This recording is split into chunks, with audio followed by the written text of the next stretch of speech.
इस वीडियो में आज हम सीखेंगे कि हम माइक्रोसॉफ्ट एक्सेल में टेबल्स कैसे क्रिएट करते हैं और उन्हें मैनेज किस तरह से किया जाता है।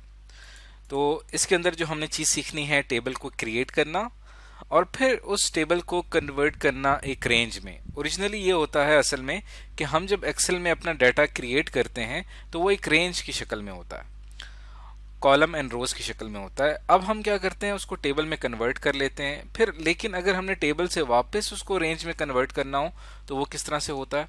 और फिर हम ये देखेंगे कि जब हम एक टेबल बना लेते हैं तो उसका कंटेंट कैसे मॉडिफाई, यानी इसके अंदर मौजूद डाटा को हम कैसे एडिट कर सकते हैं, या कॉलम्स एंड रोज को कैसे मैनेज किया जाता है। तो ये तमाम काम करने के लिए सबसे पहले हम स्टार्ट करते हैं यहाँ पे एक एग्जाम्पल से। ये हमारे पास एक कंपनी की एक शीट है जिसमें उसकी सेल्स और का तमाम रिकॉर्ड यहाँ पे मौजूद है। इसके अंदर हमारे पास ये हेडर्स हैं और ये रोज की शक्ल में रिकॉर्ड यहाँ पे आपको नजर आ रहा है। यहाँ पे आपको डिफरेंट कॉलम्स नजर आ रहे हैं और यहाँ पे उस कंपनी का नाम और इस शीट के हवाले से इंफॉर्मेशन मौजूद है।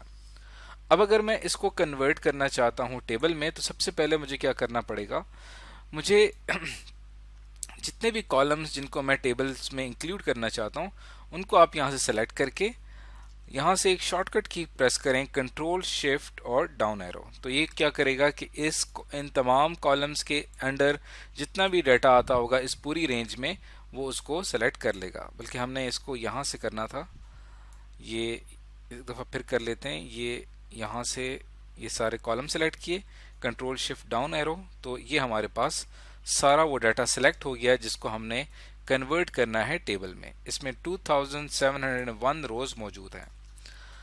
तो टेबल में कन्वर्ट करने के लिए हमारे पास एक शॉर्टकट की है कि आपने कीबोर्ड से प्रेस करेंगे कंट्रोल और टी एक साथ, तब ये आपसे पूछेगा कि आप इसको टेबल में कन्वर्ट करना चाहते हैं और यहाँ पे वो रेंज आ जाएगी कि जो रेंज आपने सेलेक्ट की हुई है। और यहाँ पे आपको से पूछा जाएगा कि आपके टेबल में हेडर्स मौजूद हैं। अब चूंकि हमारे टेबल में हेडर्स मौजूद हैं इसलिए हम इस मार्क को चेक कर देंगे और ओके पे क्लिक करूंगा तो देखिए हमारी पूरी जो रेंज थी वो अब कन्वर्ट हो चुकी है टेबल में।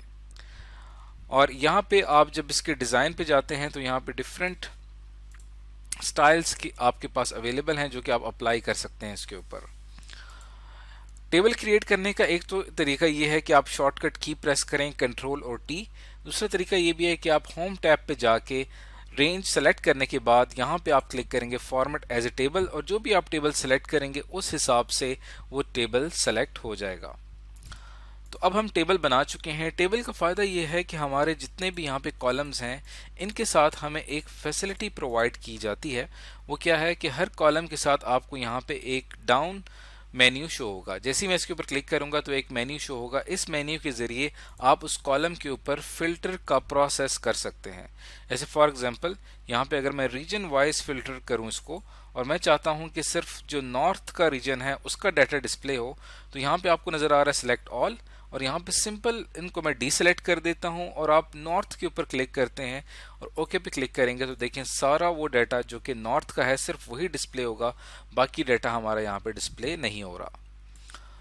तो ये इस्तेमाल होता है फिल्टर के लिए। वापस सिलेक्ट ऑल पे करता हूँ तो आप इसको यहाँ पे कर सकते हैं। इसके अलावा आप यहाँ पे जो हमारे सेल्स रिप्रेजेंटेटिव हैं या सेल्स एजेंट हैं इनके नाम आप अल्फ़ाबेटिकली शो करवाना चाहें तो A to Z कर सकते हैं या Z to A कर सकते हैं। और यहाँ पे कलर के साथ भी सॉर्ट किया जा सकता है कि स्पेसिफिक कलर के जो रिजल्ट है उनको पहले शो किया जाए या उनको सिर्फ उन्हीं को शो किया जाए जिनका सेल का कलर एक ख़ास कलर से मिलता है। और बाकी ये जो सॉर्ट एंड फिल्टर का फीचर होता है इसको हम एक अलग से वीडियो में बहुत तफसील के साथ पढ़ेंगे। यहाँ पे इसको हाईलाइट करने का मकसद ये था कि टेबल के होने से हमारे कॉलम्स में ये फिल्टर की जो फैसिलिटी है इससे टेबल के अंदर डाटा को मैनेज करना काफ़ी ज़्यादा आसान हो जाता है। अब हम इसमें देखते हैं कि इसके अंदर जो कंटेंट है, इसके अंदर जो डाटा लिखा हुआ है, जो कॉलम्स एंड रोज हैं, इनके साथ आप वही प्रोसेस कर सकते हैं जो कि आप नॉर्मल एक्सेल की रेंज के साथ करते हैं। ऐसे आप एक स्पेसिफिक डाटा डिलीट करना चाहते हैं, ऐसे यहाँ पे हमारे पास ऑर्डर डेट लिखी हुई है। अगर मैं इसको डिलीट करना चाहता हूँ तो इस कॉलम को मैं सेलेक्ट करूँगा, इस पर राइट क्लिक करेंगे और यहाँ से हम इसको डिलीट कर देंगे। और इसके साथ ही आप अगर यहाँ पे कोई आखिर में मैं एक यहाँ पे एक कॉलम ऐड करना चाहता हूँ तो आपने ये करना है कि लास्ट सेल में कोई भी एक्स्ट्रा कॉलम आप यहाँ पे ऐड करना चाहते हैं, आप लिखेंगे टोटल सेल्स, मैं टोटल सेल्स यहाँ पे निकालना चाहता हूँ, तो ऑटोमेटिकली ये इसके साथ एडजेसेंट होके यहाँ पे एक और कॉलम ऐड हो जाएगा हमारे इस टेबल में, और इसके अंदर वो तमाम जो फीचर्स होते हैं टेबल के वो इसके अंदर मौजूद होंगे। अब हम यहाँ पे एक रेंज को टेबल में कन्वर्ट कर चुके हैं, लेकिन अगर आपसे ये कहा जाता है कि अब आप एक टेबल तो बना चुके हैं, इस टेबल को वापस इसकी जो ओरिजिनल रेंज थी उसमें अगर कन्वर्ट करना हो तो हम कैसे करेंगे। तो जब भी हम टेबल क्रिएट करते हैं तो यहाँ पे हमारी एक डिज़ाइन टैब होती है जिसमें उस टेबल के हवाले से तमाम सेटिंग्स मौजूद होती हैं। तो आपने क्या करना है कि यहाँ पे क्लिक करना है डिज़ाइन के ऊपर, और यहाँ पे आपको ऑप्शन नज़र आ रहा है कन्वर्ट टू रेंज, इसके ऊपर मैं क्लिक करूंगा और यहाँ से एक्सेल आपसे कन्फर्मेशन मांगेगा कि आप इस ओरिजिनल टेबल को वापस उसी रेंज में कन्वर्ट करना चाहते हैं जिससे पहले जिस फॉर्मेट में थी। यस पे क्लिक करूंगा तो यहाँ पे देखें कि हमारी तमाम डाटा वापस ये रेंज में कन्वर्ट हो चुका है, और इसने अपनी जो ओरिजिनल जो टेबल की फॉर्मेटिंग थी इसने उसको भी मेंटेन रखा है जो फॉर्मेटिंग हमने सेलेक्ट की थी। अब इसके बाद हम एक और एग्जांपल देख लेते हैं। ये हमारे पास एक और शीट है यूजर्स के नाम से, इसके अंदर जो रीजन्स जितने भी हैं इस कंपनी के उसमें जितने भी एरिया मैनेजर्स हैं उनके नाम लिखे हुए हैं, और साथ ही रीजन्स का नाम लिखा हुआ है कि इस मैनेजर का ताल्लुक इस रीजन से है। अब अगर मैं इसको कन्वर्ट करना चाहता हूँ टेबल में तो मैं इसको यहाँ से सिलेक्ट करूँगा। होम टैब पे क्लिक करने के बाद फॉर्मेट एज टेबल पे आप आएंगे और यहाँ पे आप कोई भी एक फॉर्मेट सेलेक्ट करके उसको आप कन्वर्ट कर देंगे एक टेबल में, और यहाँ से हमारी रेंज फाइनलाइज होगी और इसके अंदर दो हेडर्स हैं, रीजन और मैनेजर। ओके पे क्लिक करूंगा तो ये हमारा एक टेबल क्रिएट हो चुका है। जब हम इस पे क्लिक करते हैं तो डिज़ाइन के ऑप्शन में जाके यहाँ पे काफ़ी सारी सेटिंग्स आती हैं जिनको समझना हमारे लिए बहुत ही ज़रूरी है। इसमें से एक ये है कि अगर आप यहाँ पे टेबल का नाम चेंज करना चाहते हैं, इस टेबल को हम एक स्पेसिफिक नेम देंगे। जैसे ही हम इसकी बात करेंगे तो एक्सेल जैसे ही इस टेबल का नाम कहीं पे भी लिखा जाएगा तो एक्सेल को पता चल जाएगा कि यहाँ पे इस पूरी रेंज की बात हो रही है। ये बिल्कुल ऐसे ही है जैसे कि हमने इससे पहले नेम रेंज को बहुत डिटेल में पढ़ा था। तो यहाँ पे हम इसका नाम दे देते हैं मैनेजर, और या इसका नाम हम रख लेते हैं रीजन मैनेजर।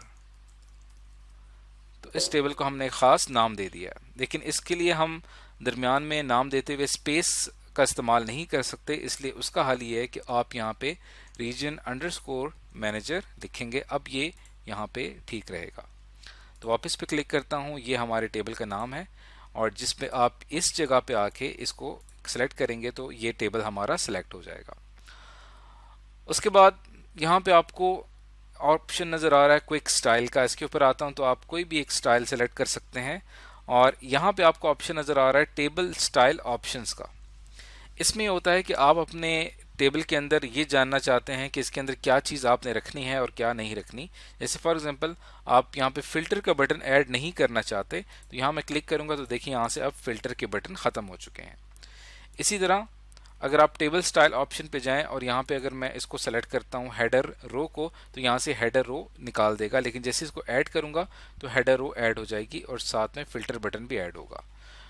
और उसके साथ यहाँ पे अगर हम फर्स्ट कॉलम को सिलेक्ट करते हैं तो ये फर्स्ट कॉलम को बोल्ड कर देगा, और यहाँ पे आपके पास होती हैं बैंडेड रोज और बैंडेड कॉलम्स।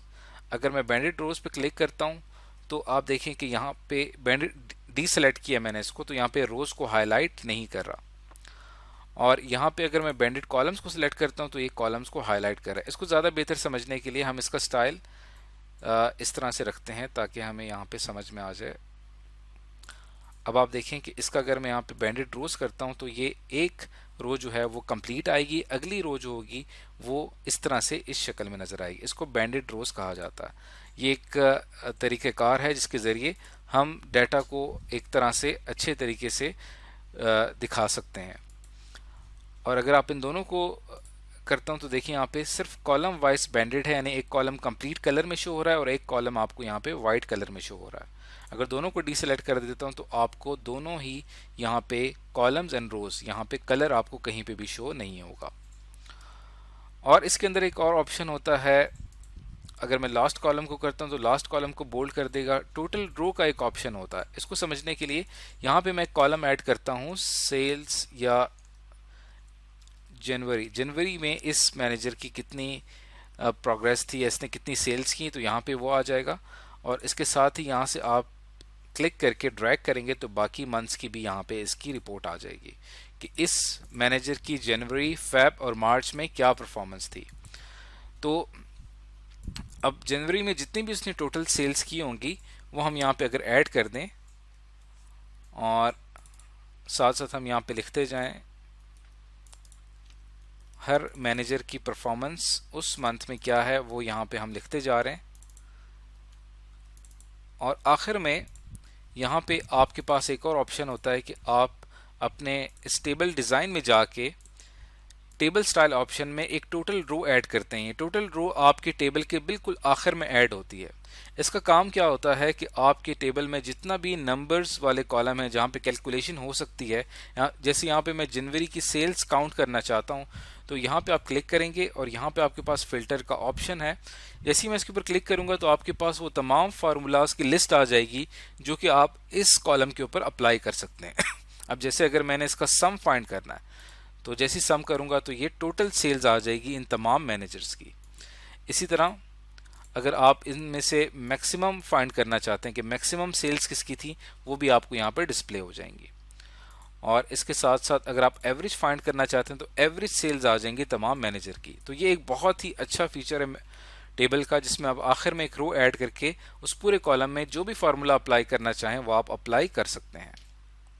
तो अब तक टेबल के अंदर हमने टेबल स्टाइल्स को, टेबल स्टाइल ऑप्शंस को और प्रॉपर्टीज़ में टेबल का नेम और यहाँ पे एक और ऑप्शन नज़र आ रहा है रीसाइज टेबल, इसको हमने पढ़ना है। बाकी जो इसके अंदर टेबल के टूल्स होते हैं और एक्सटर्नल टेबल डाटा होता है इसको हम इससे नेक्स्ट वीडियो में डिस्कस करेंगे। यहाँ प्रॉपर्टीज़ के सेक्शन में एक ऑप्शन आता है रीसाइज टेबल का। जैसे फॉर एग्जांपल हमारे पास ये एक रेंज है जिसके अंदर ऑर्डर आईडी और उसका स्टेटस आ रहा है। अब अगर मैं इसमें से एक ख़ास एरिया सेलेक्ट करके इसका एक टेबल बना लेता हूँ तो यहाँ पे ये इसका एक टेबल बन जाएगा। लेकिन अगर मैं इस पर क्लिक करता हूँ, इसके डिज़ाइन पे जाता हूँ और यहाँ पे मैं इसको रीसाइज करके अपने टेबल का एरिया बढ़ाना चाहता हूँ तो यहाँ पे आप क्लिक करेंगे रीसाइज टेबल और फिर से आप वो रेंज सेलेक्ट करेंगे जो कि आप टेबल में शामिल करना चाहते हैं। तो इन तमाम रोज़ को मैं टेबल में शामिल करना चाहता हूँ, ओके पे क्लिक करूँगा तो यहाँ पे टेबल जो होगा वो रीसाइज हो जाएगा। उसका जो नंबर ऑफ रोज हैं वो क्या है, इंक्रीज हो गई हैं। तो इस तरह से आप रेंज को अपनी मर्जी से बढ़ा के टेबल का साइज बढ़ा भी सकते हैं। तो आज की इस वीडियो में हमने सीखा कि माइक्रोसॉफ्ट एक्सेल में हम टेबल्स कैसे क्रिएट करते हैं और इन्हें कैसे मैनेज किया जाता है।